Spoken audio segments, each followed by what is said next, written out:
Ursa, Koulouba Kouevogi. Notre invité, Dr Ousmane Kaba, bonsoir. Bonsoir. Allez, bienvenue dans Ursa. Nous allons vous entendre sur plusieurs sujets d'actualité. En premier, surtout, nous allons vous écouter sur les dernières manifestations organisées par l'FNDC. Vous avez qualifié cela de la manifestation de la résistance active, les deux dernières organisées à Conakry. Mais aujourd'hui, l'actualité oblige, il y a une médiation qui est assurée par la CEDEAO. D'ailleurs, des responsables du FNDC, votre structure, ont conféré aujourd'hui avec la presse. Mais véritablement, c'était quoi? Pour dire quoi à la presse? Écoutez, ce que je peux vous dire, c'est qu'aujourd'hui, le pays a mal. Vraiment? La Guinée est remplie d'incertitudes. Tous les citoyens sont anxieux parce que personne ne peut vous dire exactement où est-ce que nous allons. Donc nous sommes dans le cadre d'une situation explosive dans ce pays et je crois que tous les Guinéens de bonne volonté sont soucieux. Et nous, en tant qu'acteurs politiques, mais aussi en tant que parents d'étudiants et d'élèves, nous sommes tous très embêtés par ce qui se passe en Guinée. Nous avons une gouvernance aveugle. Mais de quoi s'agit-il? En 2010, la Guinée est sortie de grandes difficultés de la transition avec un certain nombre de résolutions. L'une des résolutions les plus fortes, c'était d'éviter à notre pays l'aventure de la confiscation du pouvoir. Et je rappelle que le professeur Alpha Condé était l'un des plus grands combattants de la liberté pendant très longtemps. Il a estimé que la difficulté de l'Afrique vient du fait que chaque président se transforme en dictateur et confisque le pouvoir, refuse l'alternance démocratique. C'était le credo, ça, du professeur Alpha Condé. Donc nous avons estimé qu'il était bien placé pour ancrer la tradition démocratique dans ce pays. Malheureusement,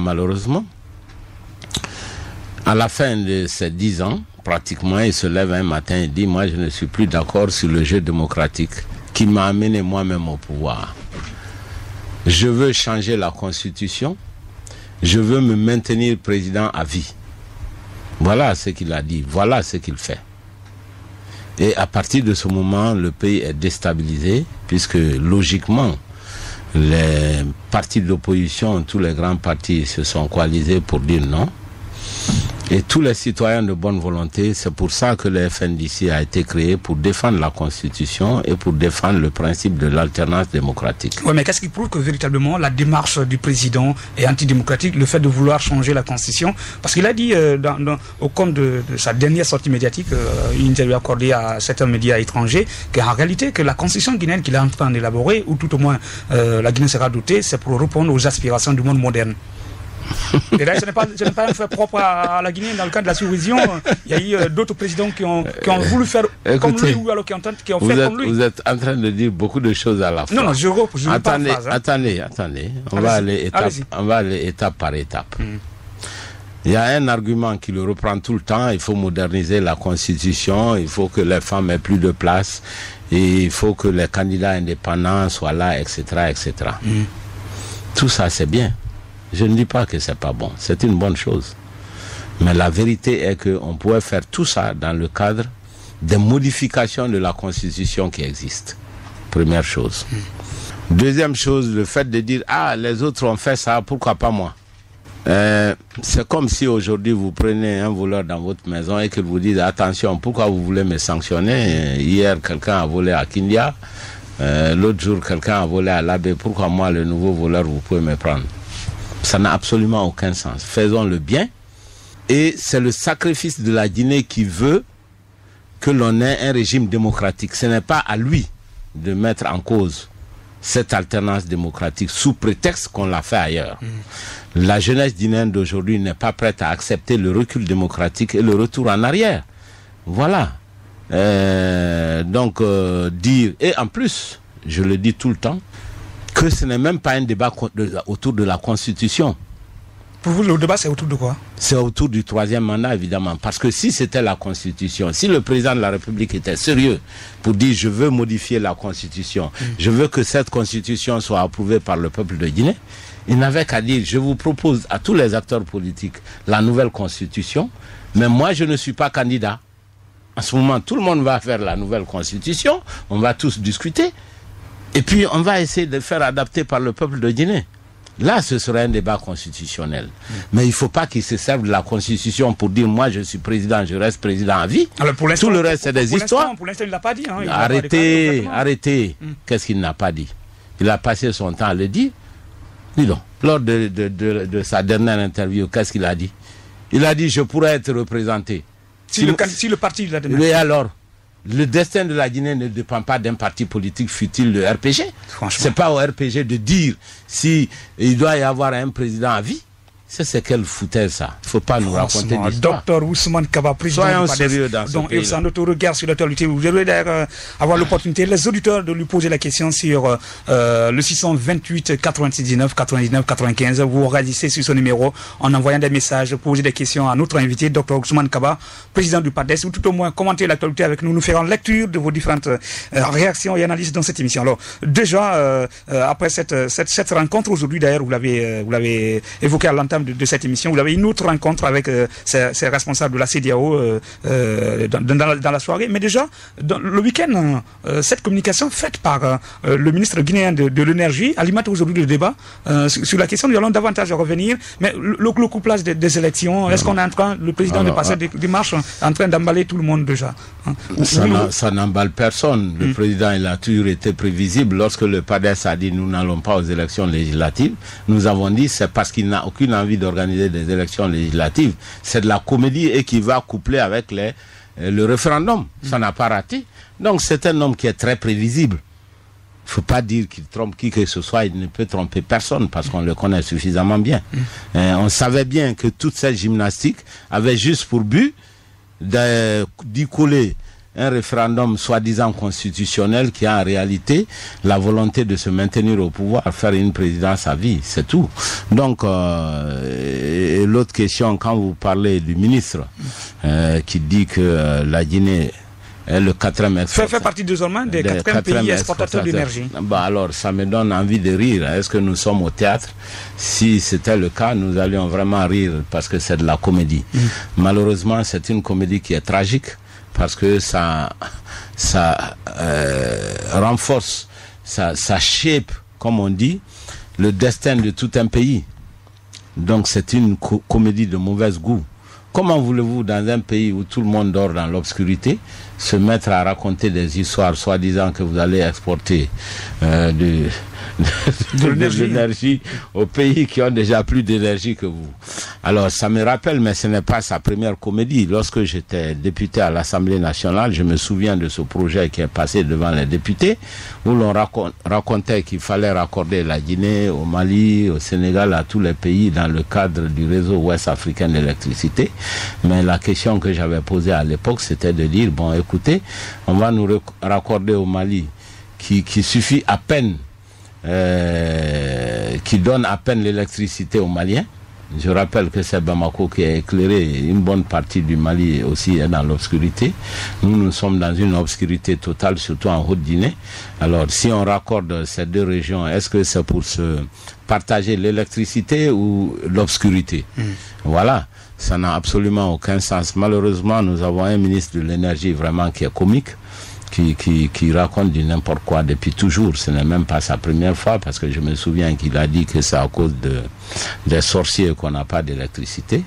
Alors, c'est l'exemple type d'une classe dirigeante incapable de résoudre les problèmes d'un pays et qui aujourd'hui nous dit: nous sommes des incapables, nous ne pouvons ni vous donner l'eau, ni l'électricité, ni les routes. Nous n'arrivons même pas à faire la route Conakry-Kinya, mais nous sommes au pouvoir et on va y rester. voilà la comédie dans laquelle nous sommes. Comme je dis, malheureusement, c'est une comédie qui est tragique. Alors, disons, ces propos du ministre, loin ou tout au moins, loin de satisfaire aujourd'hui plus d'un, mais ça traduit toute une politique gouvernementale, parce que le président lui-même, dans de sortie, souvent salué, ou tout au moins s'est montré comme étant panafricaniste, dans le cadre surtout même de certain nombre de projets, le projet d'interconnexion, et tout s'ensuit. D'ailleurs, on se souvient du projet qui a été lancé dans l'une des sous-préfectures de Mamou et Kindia. Tout cela, est-ce que le ministre n'est pas en train de traduire un fait, même si le fait de parler de la politique mise en place par le président, mais même si à l'interne déjà, les Guinéens n'ont pas d'électricité. Vous en savez davantage parce que vous opposez également l'autre projet d'interconnexion, mais vous avez un autre chemin en ce qui concerne par exemple l'électrification de la Haute-Guinée, qui, selon vous, n'avez pas été écouté par le gouvernement. C'est quoi le véritable mal aujourd'hui de vouloir donner de l'électricité, comme vous l'avez dit, à certains pays de la sous-région alors que nous n'avons pas suffisamment? Mais c'est à vous de vous poser la question, est-ce que c'est rationnel de donner de l'électricité aux autres pays car nous-mêmes nous n'en avons pas? Je pense qu'on ne va même pas s'éterniser sur cette approche stupide, mais simplement ça veut dire qu'on n'a aucune considération pour les Guinéens. Ils oublient que c'est notre argent qu'ils utilisent et qu'ils sont là pour satisfaire les Guinéens, pas pour se moquer des Guinéens. Lorsque dans un pays où il n'y a même pas d'électricité, où tout le monde est dans le noir aujourd'hui dans la ville de Conakry, et que vous passez votre temps à raconter des histoires comme celle-là, nous allons donner de l'électricité aux autres, ça veut dire que vous n'avez aucune considération pour votre peuple. C'est aussi simple que ça. Et ce n'est pas seulement une déclaration du ministre, c'est une politique gouvernementale où ce gouvernement a été incapable de satisfaire les besoins fondamentaux de la Guinée. Je dis toujours, au lieu de se mettre à rafistoler les vieilles maisons de gauche à droite à l'intérieur du pays, faisons les routes. Ce sont les routes qui font partie des devoirs d'un État. Un État réalise ce que le secteur privé ne peut pas réaliser. Nous, en économie, on appelle ça des biens publics. Ce sont des biens qui coûtent cher. Ce sont des biens qui profitent à l'ensemble de la population. Et c'est ça le rôle de l'État. Eh bien, ces biens publics, c'est d'abord les routes. Jusque-là, on a été incapable de relier 2 villes de Guinée en près de 10 ans. Il n'y a pas 2 villes en Guinée qui sont reliées. Quelles sont les statistiques que vous avez en la matière?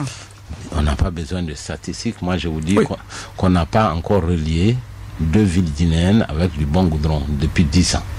Si vous connaissez 2 routes qu'on a reliées, 2 villes qu'on a reliées, dites-le moi. Le seul goudron que j'ai vu, ça a été fait par Rio Tinto, entre Bela et Zérekore, c'est tout. Donc, c'est la réalité. On n'a même pas été capable de goudronner la seule route nationale de ce pays entre Conakry et Kindia. Pratiquement toute la Guinée passe par cette route. Donc, alors voilà. Donc ce gouvernement est incapable de faire les infrastructures de base. Bien qu'on ait englouti beaucoup d'argent dans le domaine de l'énergie, aujourd'hui encore, on est incapable de donner l'électricité dans la seule ville de Conakry, qui est pourtant la capitale malgré tous ces efforts. J'avais préconisé à l'époque de faire des micro-barrages à l'intérieur du pays, notamment en région forestière et en Haute-Guinée. Aujourd'hui, il n'y a aucun investissement dans le domaine de l'énergie dans ces 2 régions qui forment pourtant 60% de la Guinée. Ce qui me fait rire lorsqu'on parle de révolution agricole, l'autosuffisance alimentaire, on ne peut pas développer l'agriculture sans électricité. Donc il y a beaucoup de secteurs que nous pouvons prendre un à un si nous avons le temps. Oui, il y a suffisamment de temps. Alors justement, parlant de votre plan, en quoi le fait de construire ou de vouloir construire des micro-barrages en Guinée profonde porterait mieux que les autres projets qui ont été réalisés ou en cours de réalisation par le gouvernement? Qu'à l'État soit petit, on parle de Maria et autres. En lieu place de ces barrages, vous avez proposé des micro-projets. Voilà, mais votre question n'est pas vraie. Je n'ai jamais dit de le faire en lieu et place des autres barrages. D'abord, personnellement, j'ai dit plusieurs fois, c'est moi qui ai apporté l'argent pour le barrage de Caleta. Vous avez apporté l'argent? Oui, lorsque je m'occupais de dossiers chinois à la présidence, et le président n'était même pas pour. Nous avons discuté 3 mois pour que j'arrive à imposer mon point de vue. Et c'est après qu'il a compris que les barrages peuvent apporter sur le plan politique. C'est en ce moment qu'il s'est engouffré dans l'histoire de barrages. Donc, moi, je suis le premier qui s'est battu pour ces barrages sur le Concouré. Mais ce que j'ai dit, contrairement à ce que vous dites, j'ai dit qu'en plus de ces barrages, il faut faire des micro-barrages qui ne coûtent pas cher à l'intérieur du pays. Donc ça ne se substitue pas, ça s'additionne. C'est très important. Donc les investissements aujourd'hui qui sont faits dans les gros barrages, c'est bien parce que ça prépare l'avenir. Ce n'est pas parce que je suis de l'opposition que je vais tout balayer d'un revers de main. Les barrages, tous les gros barrages qu'on est en train de faire sur le concours, c'est un plus. Même si certains barrages sont surfacturés. Mais c'est déjà un progrès. Mais ce que je dis, c'est qu'à côté de ça, il était important de faire des micro-barrages dans la Guinée profonde et en forêt et en Haute-Guinée. Pourquoi? Au-delà des problèmes d'éclairage que tout le monde comprend, il y a ce qu'on appelle l'électrification pour les activités économiques. C'est ça qui va permettre aux PME de s'installer, c'est ça qui va permettre à l'agro-business de s'installer. L'agro-business, les industries dans ce secteur qui sont des débouchés naturels des paysans, et par ricochet, ça va encourager l'agriculture à l'intérieur du pays parce que les paysans auront des débouchés. Alors, parlant de la politique agricole, avec votre permission, je vais vous donner juste un exemple de l'absurdité de ce qui se passe ici. Déjà, la politique agricole a deux objectifs. Premier objectif, c'est l'autosuffisance alimentaire. Deuxième objectif, c'est gagner de l'argent avec les exportations. Ce sont les deux objectifs de la politique agricole. Dans le domaine des plantations, le chef de l'État a encouragé, et il avait raison, la production de l'anacarde dans toute la Guinée. Vous vous souvenez? Il y a eu beaucoup d'efforts. Oui, beaucoup plus en Haute-Guinée, surtout. Voilà. On a suivi une partie de la Basse-Côte. Le projet a été soutenu par... Oui, dans la région de Bokeh, en Basse-Côte et en Haute-Guinée, les zones qui sont propices à la culture de l'anacarde. Je rappelle que la Côte d'Ivoire a commencé l'anacarde bien après nous. Ils sont les premiers producteurs aujourd'hui du monde. Et c'est une source aussi importante pratiquement que le café et le cacao. Maintenant, en même temps, le président de la République a fait des efforts pour encourager les plantations d'anacarde. On a même importé des plants pour aider les paysans. Mais cette année, qu'est-ce qui s'est passé? Le prix de l'anacarde est tombé de 10 000 à 3 000 francs. Et c'est là pourquoi, selon vous? Voilà, parce que les Indiens et autres qui venaient chercher de l'anacarde ont été découragés par des actes administratifs. Et certains Guinéens se sont substitués parce qu'ils pensent qu'il fallait gagner plus rapidement de l'argent en faisant l'intermédiation. Et on a fait casser le prix aux producteurs. Donc si vous dites les agriculteurs vont planter plein d'anacarde et l'année suivante le prix baisse, quel est le message que ça renvoie? Ça veut dire qu'on a une politique agricole qui est incohérente. Parce qu'il faut savoir que c'est ce que l'agriculteur gagne qui va lui permettre de planter suffisamment d'anacarde. L'agriculteur est un entrepreneur. Il faut que les gens comprennent ça une fois pour toutes. On a fait exactement la même erreur il y a 60 ans avec le président Ahmed Sékou Touré, qui à l'époque avait complètement découragé l'agriculture guinéenne, bien qu'il ait importé des milliers de tracteurs. Mais qu'est-ce qu'il avait fait en plus? Il avait fait des prix bas pour les producteurs, parce que lui aussi, il a encouragé le consommateur de Conakry. Et pire, il a importé du riz, de l'huile et du sucre pour donner à tous les habitants de Conakry presque gratuitement dans le cadre des ravitaillements. Ce qui revient simplement à enlever le marché des débouchés, les débouchés naturels des paysans qui cultivaient en Guinée. Donc la Guinée, qui était l'un des grands pays agricoles, entre-temps est devenue un pays où on ne fait même plus de l'agriculture. Voilà. Mais 60 ans après, que l'on fasse exactement les mêmes erreurs, que le professeur Alpha Condé encourage l'anacarde pour voir les prix de l'anacarde casser l'année suivante, je trouve ça vraiment stupide. Allez, Dr Ousmane Kaba, président du parti PADES, invité dans notre regard sur l'actualité sur la FM Guinée. Vous lui posez des questions sur le 628 99 99 95. Nous ferons lecture de vos différents messages dès qu'il sera 16h40 dans URSA. Surtout par appel, moi c'est de nous écrire des messages sur le 628 99 99 95. Aujourd'hui, véritablement, qu'est-ce qui a manqué selon vous dans cette politique agricole en Guinée? Depuis, il y a eu plusieurs campagnes agricoles qui ont été organisées et ce n'est pas surtout le seul produit qui a été soutenu par l'initiative présidentielle. On a également parlé de café en région forestière. Véritablement, c'est quoi le mal de notre agriculture? Parce que ce n'est pas une politique cohérente. Lorsqu'on veut développer l'agriculture, il faut faire des politiques par filière. Il faut encourager tout le long de la filière jusqu'à la commercialisation, jusqu'à ce que le paysan ait un revenu élevé. Autrement dit, jusqu'à ce que le paysan gagne de l'argent. Toute politique où le paysan ne va pas gagner de l'argent pour permettre de changer son niveau de vie est une politique vouée à l'échec. Nous avons toujours fait la même erreur politique, de politique économique depuis 60 ans. Si vous regardez en Afrique de l'Ouest, le seul pays qui a reçu son agriculture, c'est la Côte d'Ivoire. Pour une raison très simple, parce que le président Félix Houphouët-Boigny, à l'époque de l'indépendance, était déjà un planteur. Il a compris une chose que certains économistes autour du pouvoir ne comprennent même pas 60 ans après, c'est qu'il faut que le paysan gagne de l'argent. Il faut que le paysan gagne de l'argent. C'est un être humain comme tous les autres, c'est un entrepreneur comme tous les autres. Quand on veut l'encourager à faire une activité, il faut qu'il gagne de l'argent pour satisfaire ses propres besoins. On ne peut pas en même temps élaborer une politique agricole et s'arranger pour que l'acteur principal de cette politique, qui est le paysan, s'appauvrisse de plus en plus. Ça ne marche pas. Alors que faire? C'est aussi simple que ça. Que faire pour permettre aux paysans guinéens de gagner davantage de l'argent? Outre la distribution de l'engrais, il y a des campagnes nationales qui ont été organisées d'ailleurs, la distribution de l'engrais. Écoutez, comme n'importe quel entrepreneur, pour gagner de l'argent, il faut que la marge s'accroisse. La différence entre le prix de vente et le coût. Chaque fois que l'on distribue des engrais, que l'on aide à la mécanisation, etc., on fait des subventions, on réduit ce qu'on appelle le coût. Mais en même temps, il faut accepter que le paysan vende sa production à un prix raisonnable. D'accord?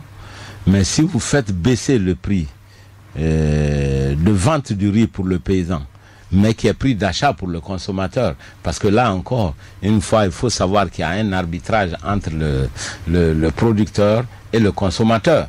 Hein? Si tout le monde dit qu'il faut baisser le prix du riz, ça veut dire qu'on avantage qui? Le consommateur. Au détriment de qui? Le producteur.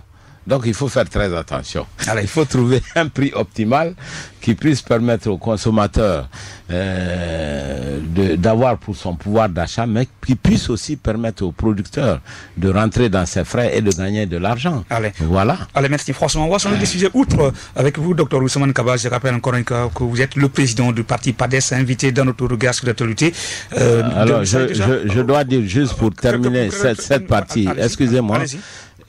La manière dont on peut à la fois faire baisser légèrement le prix pour le consommateur et le prix de vente, c'est qu'il faut augmenter la productivité du paysan, de telle sorte qu'au total le paysan gagne beaucoup plus d'argent parce qu'il peut récolter beaucoup plus sur la même superficie. Alors, on appelle ça l'augmentation de la productivité. Allez, merci. Mais encore une fois, on n'est pas en salle alors, de classe. des questions de développement, de développement. Parlons économie, votre domaine à vous. Il y a une question que on en parle très peu en Guinée, mais pourtant qui est d'actualité dans la sous-région. Il y a un classement qui a été effectué par plusieurs institutions internationales il y a 2-3 jours, ou tout au moins il y a une semaine au maximum, qui a permis au Bénin, par exemple, d'être classé parmi les 10 pays les plus performants au monde en matière économique, alors que le programme qui a été institué il y a à peine 5 ans, à l'arrivée du président actuel, Dr Ousmane, plutôt Dr Kastori Fofana, on se souvient de l'un de ses discours, on disait que dans l'espace de 2 ans, la Guinée sera citée parmi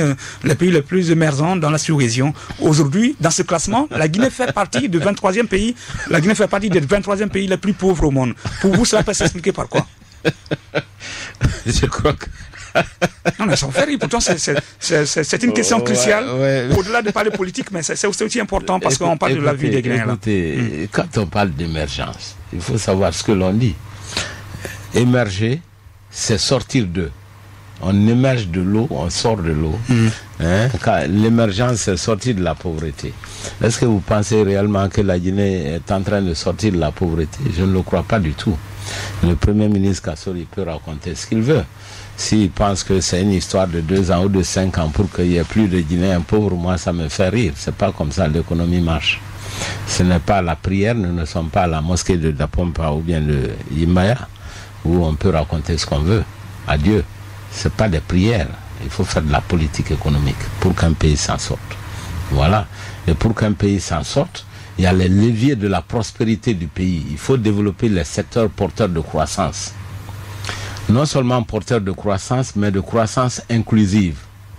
Alors, pour vous faire la différence, prenez la bauxite. Ça permet de fouetter la croissance guinéenne, n'est-ce pas? Mais combien le Guinéen tire de la bauxite? C'est même une croissance, je dirais, appauvrissante. Parce qu'en même temps qu'on crée quelques emplois de chauffeurs, il y a des milliers de villages qui sont déplacés. Donc au total pour la nation s'appauvrit. Alors le gouvernement vous dirait par exemple... Et les recettes de la bauxite sont soustraits. Hein? Soustrait par qui? Ce n'est pas dans le budget de l'État. C'est volé par un clan mafieux de la bauxite. Vraiment? Mais bien sûr, et vous le savez très bien. Alors aujourd'hui, le gouvernement vous dirait par exemple qu'on a mis en place un projet qu'on appelle l'ANALFIC qui permet à l'État de distribuer les ressources générées par l'exploitation des mines avec les différentes communes. Écoute, l'idée de l'ANALFIC, c'est une bonne idée. Ça va vous surprendre, mais moi je trouve qu'elle est bonne. L'idée de distribuer une partie de la rente minière aux sous-préfectures est une bonne politique. Mais quelles sont ces recettes que l'on distribue? C'est ça la question. La plupart des sociétés de bauxite ici ne payent pas d'impôts à l'État. En réalité, si vous regardez dans le budget de l'État, la production de bauxite a augmenté de 60 millions de tonnes. Auparavant, c'est CBG qui faisait seulement 14 millions de tonnes avec 150 millions de dollars de recettes. Aujourd'hui, on a ajouté 60 millions de tonnes de bauxite. Ça veut dire que si la taxation était similaire à celle de CBG, on devrait avoir 600 millions de dollars. Mais les recettes dans le budget de l'État n'atteignent même pas 100 millions de dollars additionnels. 600 millions de dollars par an ou par mois? Par an. Par an? Par an. Sur les revenus que la Guinée devrait obtenir sur les sociétés minières? Additionnel. Voilà, sur la production additionnelle de bauxite. Les 60 millions de tonnes de bauxite additionnel devraient générer au bas mot 600 millions de dollars. Aujourd'hui, au Trésor, on n'a pas plus de 100 millions qui tombent là-dedans. Et selon pourquoi? Posez la question au gouvernement. Non, en tant qu'analyste, donc, c'est pour ça que je dis qu'il y a diversion dans les recettes de l'État.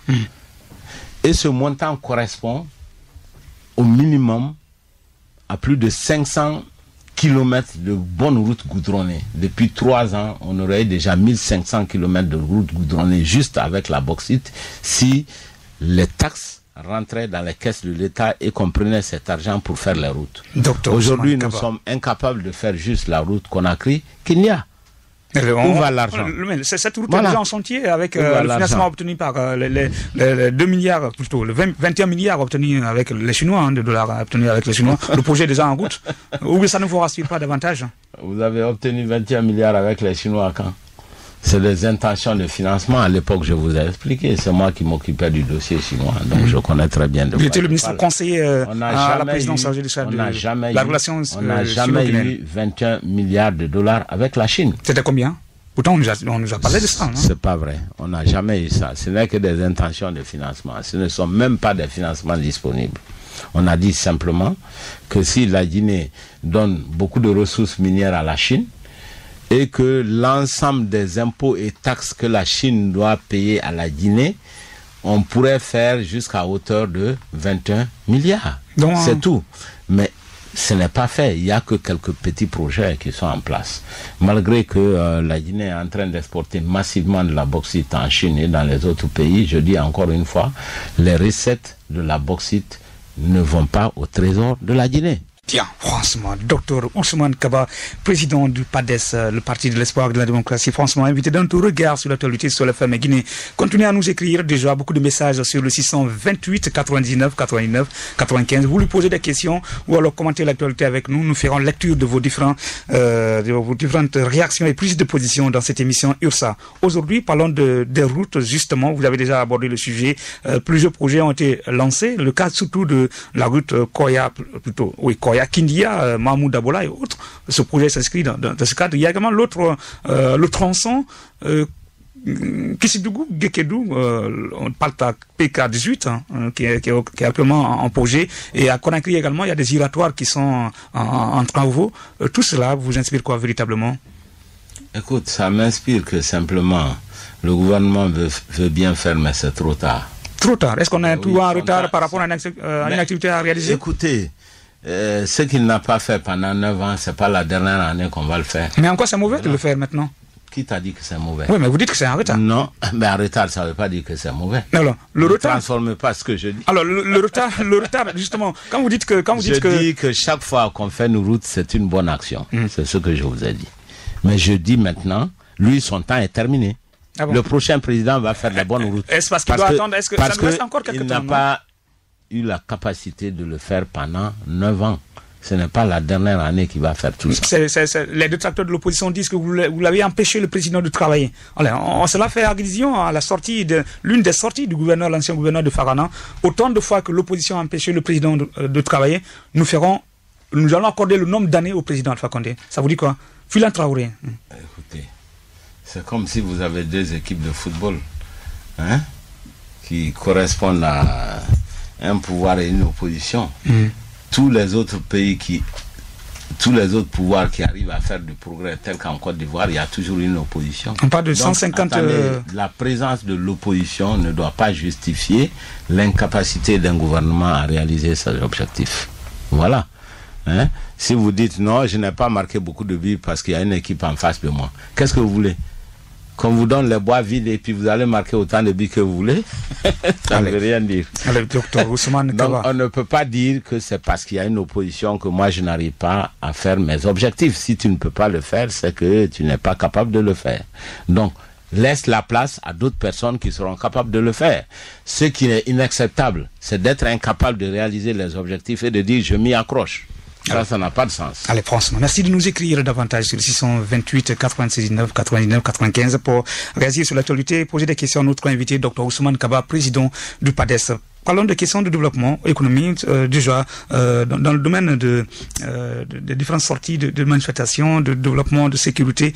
La venue de ministre Damanton à la tête du département de la sécurité, il y a eu certaines actions de lutte contre l'insécurité. Mais est-ce que ce sujet aujourd'hui vous intéresse quand on parle des tueries pendant les manifestations? Écoutez, on a un vrai problème. C'est que ce gouvernement n'arrive pas à assurer la sécurité de tous les Guinéens. Ça fait partie des fonctions régaliennes de l'État. Ce n'est pas une question personnelle. Damanton, moi je ne connais même pas. C'est un non-événement. Vous ne connaissez pas Damanton? C'est un non-événement. Je veux dire que ce n'est pas important. Est-ce que le gouvernement guinéen est arrivé à améliorer la sécurité des Guinéens? Non. Voilà. C'est ça la question de fond. C'est le président de la République qu'on a élu. C'est pas un monsieur qui s'appelle Damanton qu'on a élu. Donc le président de la République a fini son mandat, il n'a pas été capable d'assurer la sécurité des Guinéens, c'est très bien. Nous avons apprécié les efforts qu'il a fait. Maintenant, il est temps que lui aille se reposer, qu'un autre Guinéen vienne continuer le travail. Alors, pourquoi on parle de Damanton, c'est par rapport au dispositif parfois mis en place dans le cadre des manifestations organisées par les FNDC.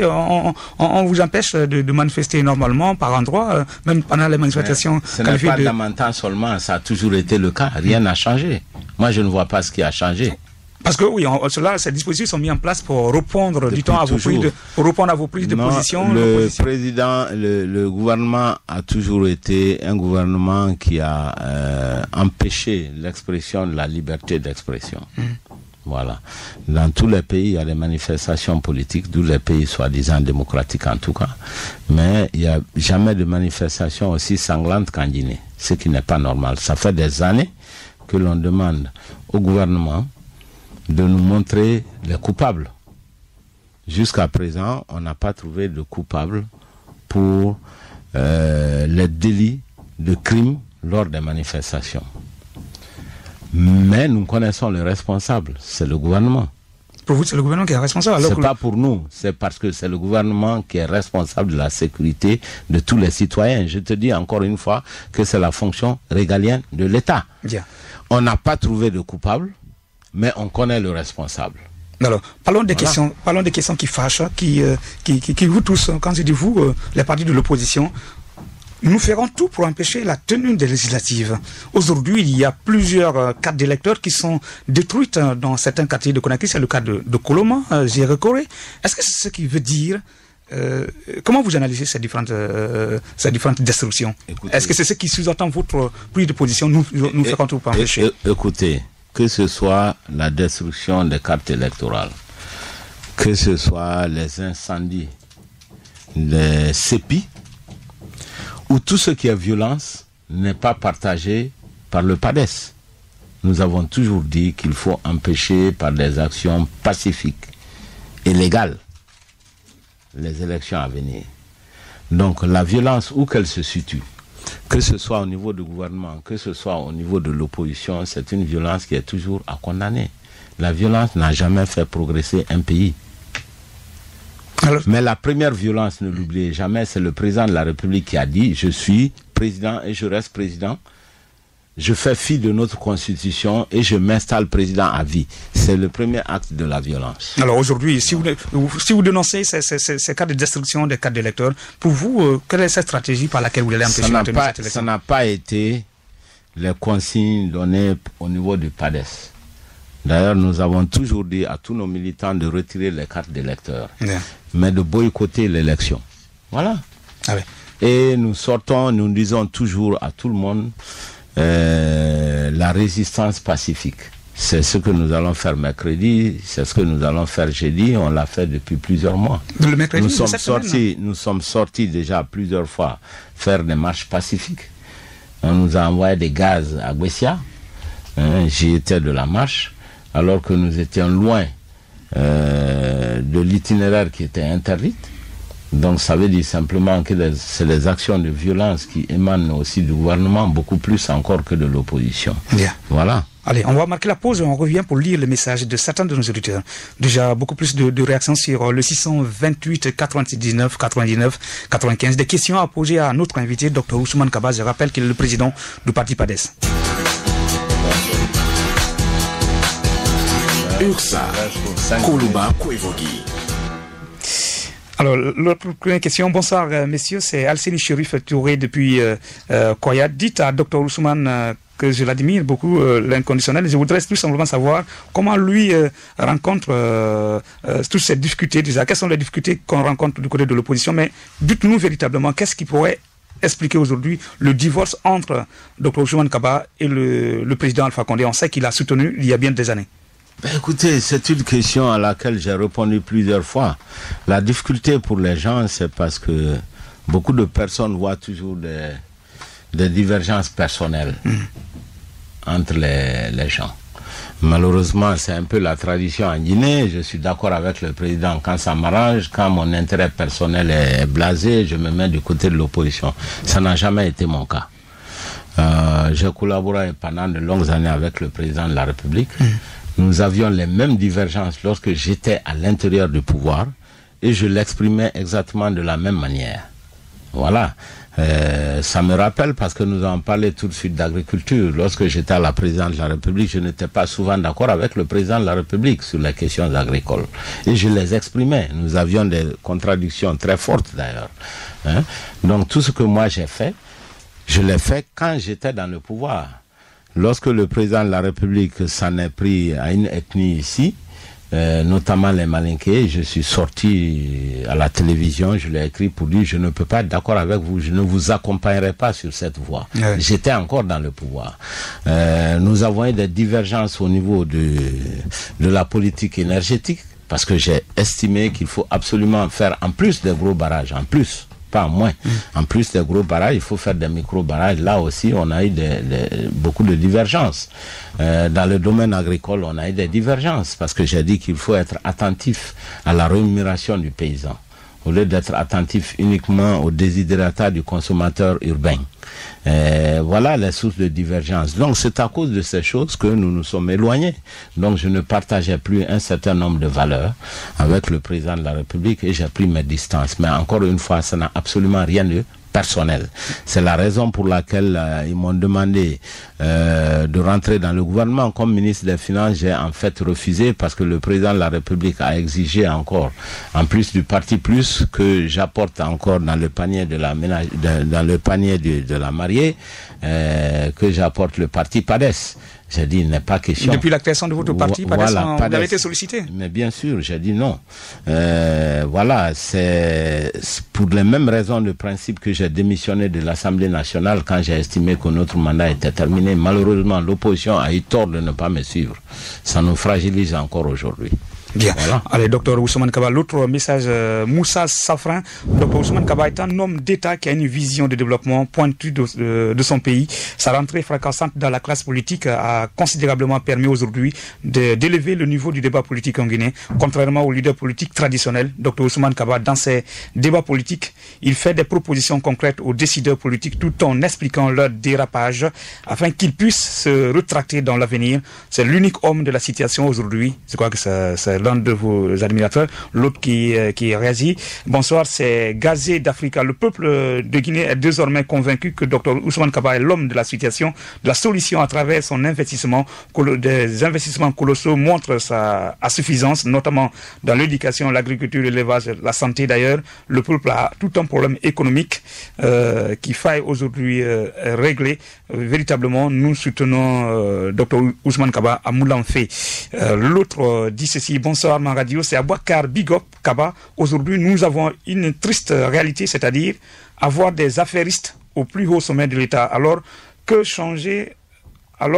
changer cette situation catastrophique pour les 5 prochaines années, il faut aller au vote utile. Et le vote utile, c'est de voter.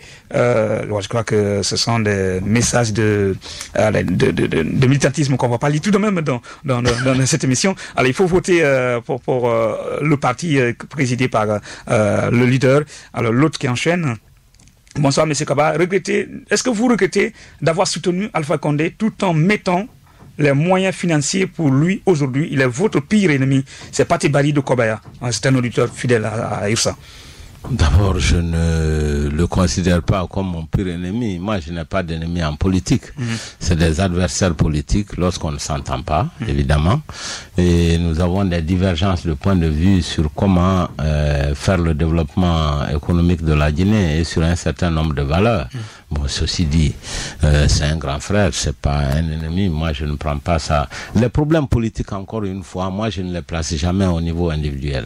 C'est pas au niveau personnel, c'est au niveau des politiques que nous devons discuter. Et lorsque nous avons des divergences, nous tirons des conclusions politiques là-dessus, c'est tout. Le passage du président Alpha Condé à Cancan, ça vous dit quoi?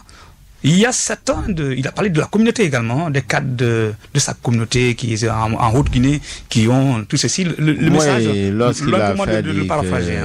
Voilà, que nous mettons du côté de l'ennemi pour le combattre, et j'ai répondu que 2 choses. D'abord, premièrement, moi je n'ai pas d'ennemi en Guinée. Je ne considère aucune ethnie comme ethnie ennemie parce que nous sommes tous des parents. J'ai toujours dit qu'il n'y a pas de Guinéen pur. Quel est le Guinéen d'entre nous qui soit malinqué aujourd'hui, qui n'a pas de parents Peul ou Soussou? Les Kaba d'ailleurs sont divisés entre les 3 ethnies. Une bonne partie c'est des malinqués, une bonne partie c'est des Soussou, et il y en a aussi des Peul. Donc tout ça, moi c'est mes parents. Je considère tous les Guinéens comme mes frères et sœurs. Je n'ai pas d'ennemis. Ça c'était la première réponse. La deuxième réponse, je l'ai dit, qu'on ne nous reçoit pas à Cancan, c'est nous qui recevons. Voilà. Parce qu'il était dit que de ne pas nous recevoir. J'ai dit, mais c'est pas nous qu'on reçoit, c'est nous qui recevons. L'autre dit, un salut fraternel au visionnaire président Dr Ousmane Kaba, le leader éclairé de sa génération, c'est par Yansane de PADES. La question est de savoir si Dr Ousmane Kaba a une chance d'être élu les prochaines années président. Quelles seront ses véritables priorités pour la Guinée? Écoutez, pour simplifier, j'ai toujours dit que les hommes politiques ont 2 rôles. Le premier rôle, c'est donner l'indépendance à notre pays. Ça a déjà été fait.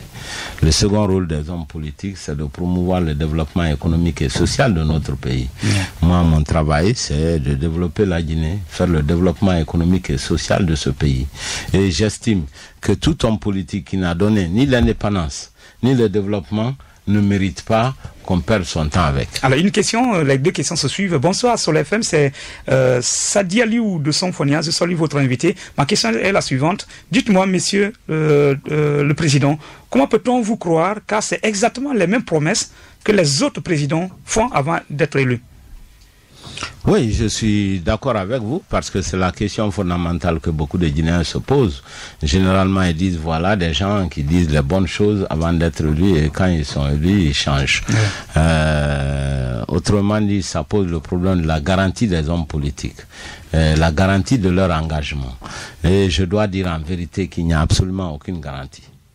Lorsqu'un homme politique vous dit quelque chose, quand il a le pouvoir, il peut le faire comme il peut ne pas le faire. Il n'y a absolument aucune garantie. Si vous avez à définir, alors, la seule garantie que moi je pourrais dire, c'est qu'il faut que les Guinéens regardent, analysent le parcours des gens avant de voter pour eux. Voilà, c'est très simple.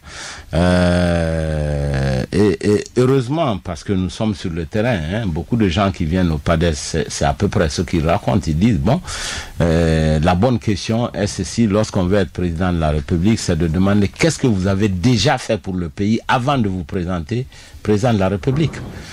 Si on avait fait ça, on allait éliminer beaucoup de leaders et on ne serait même pas aujourd'hui dans la fausse promesse. Mais il y a des leaders qui n'ont pas réalisé, mais qui ont de bons esprits. Alors, allez-y plutôt vers ceux qui ont réalisé. Vous avez plus de chances d'avoir des résultats que ceux qui n'ont jamais rien fait de leur vie et qui viennent vous dire votez pour moi. Je vais être ceci ou cela. Donc quand ils seront présidents, il y a de fortes chances qu'ils ne réalisent pas ce qu'ils disent. Voilà. Bonsoir monsieur Dr Ousmane Kaba. Ma question est de savoir, après tant d'années de souffrance donc subi la majorité de la population guinéenne depuis l'indépendance, mal acquise selon lui, quelle solution avez-vous pour relever ces défis? C'est Mamadou Saliou depuis Koloma. Qu'est-ce qui est mal acquis? Il estime que l'indépendance a été mal acquise, c'est lui qui a raison. Non, moi je pense qu'il faut respecter l'indépendance guinéenne, c'est l'une des choses dont on est fier. Vous savez, le président Ahmed Sékou Touré, mais pas lui seulement, il avait tous ses compagnons, ses Foulaye, Famara Keïta, et puis la pléiade de jeunes Guinéens qui se sont battus pour arracher cette indépendance à la France. Je crois que c'est l'une des choses dont on doit toujours être fier. Évidemment, cette indépendance s'est passée dans des conditions très difficiles et je dirais même de répression contre la Guinée. Et je peux vous certifier que 60 ans après, jusqu'à aujourd'hui, la Guinée est encore en train de payer le prix de cette indépendance. C'est pas pour autant que nous n'allons pas fêter ça comme un acte majeur de la reconquête de notre dignité d'Africain. Alors, deux autres messages qu'on va lire rapidement. Bonsoir Maradio, Dr Ousmane Kaba, vous êtes l'alternance parfaite du professeur Bigop. Allez, je crois qu'il n'a pas signé le message. Bonsoir, c'est Bangali Safran Keira. Vous n'avez pas participé aux élections législatives. Que feront vos militants? Écoutez, nous avons dit que nous ne participons pas aux élections législatives, mais nous avons dit aussi que toute l'opposition, au nom du FNDC, va essayer de faire en sorte que ces élections n'aient pas lieu. C'est tout. Vous croyez vraiment que vous réussirez ce pari? Écoutez, je n'en sais rien. Nous faisons l'effort de donner un peu de sens aux élections. Quand on fait des élections, c'est pour faire participer le peuple de Guinée et pour agir au nom du peuple de Guinée quand on gagne. Lorsqu'on n'a plus de la majorité de la population qui ne participe pas à des élections, de quelle élection on parle? Comme je le dis, qui va élire? Et ceux qui seront élus, vont-ils parler au nom du peuple de Guinée alors que le peuple de Guinée n'aura pas participé? Aujourd'hui, nous avons tous les grands partis de l'opposition qui sont en dehors du circuit électoral et qui sont maintenus d'ailleurs à dessein au lieu de les inviter, au lieu de les dialoguer pour que ce soit des élections inclusives, ce n'est pas le cas. Aujourd'hui, on est en train de tout mettre en œuvre pour avoir des élections truquées qui ne soient pas sincères. Voilà les raisons pour lesquelles on s'est retiré. Donc moi je suis persuadé qu'il n'y aura pas d'élection le 1er mars. Et même s'il y a des élections et que l'on fasse des résultats truqués, le système ne tiendra pas longtemps parce que l'essentiel du peuple de Guinée sera tenu à l'écart du processus électoral. Allez, en moins de 30 secondes. Bonsoir, Dr Kaba. Quelle sera votre stratégie pour réconcilier les Guinéens une fois au pouvoir? On enchaîne avec l'autre question. Dr Ousmane Kaba est l'un des Guinéens sur lesquels la Guinée entière peut compter. Le pays a besoin de son apport pour un véritable décollage. Quand cela sera possible? C'est Robert Leno depuis Simbaya. Allez, on est arrivé au terme de l'émission. Vous avez 30 secondes pour réagir.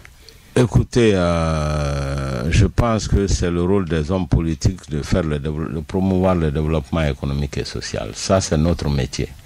Nous avons déjà donné des exemples pratiques sur notre propre vie. nous avons pu réaliser en Guinée, et il est important justement qu'on fasse la part entre les leaders qui font des beaux discours et ceux qui ont réalisé quelque chose de leur vie ici en Guinée. Ça c'est important parce que ça répond à la question de la déception des hommes politiques, où il n'y a pas de garantie. La seule garantie, c'est ce que vous avez déjà fait. Nous avons, nous, un projet de société. Nous savons le faire. C'est la différence entre ceux qui écrivent comme ça des théories et ceux qui ont déjà réalisé quelque chose. Moi, je suis docteur d'État en sciences économiques. L'économique, c'est la science qui fait la richesse des individus et des nations. La Guinée a besoin de s'enrichir, de quitter cet état de misère. C'est notre travail professionnel déjà, et c'est ce que nous savons faire. Donc je pense que la Guinée a beaucoup plus de chance avec ceux qui savent de quoi ils parlent que des amateurs qui n'apprennent le métier qu'après 5 ou 6 ans et qui n'ont plus la possibilité de faire leur objectif en 1 an ou 2. Allez, franchement, il y a beaucoup de messages, des messages qui arrivent sur lesquels on va plus revenir. Merci franchement. C'était un plaisir pour nous, Dr Ousmane Kaba, de vous recevoir dans cette émission URSA. C'est un plaisir pour moi, et je voudrais juste terminer pour dire aux Guinéens de rester unis. Là, c'est un message important. Parce qu'aujourd'hui, le pouvoir fait tout pour diviser les Guinéens en ethnies, en groupes, etc. Ce n'est pas vrai.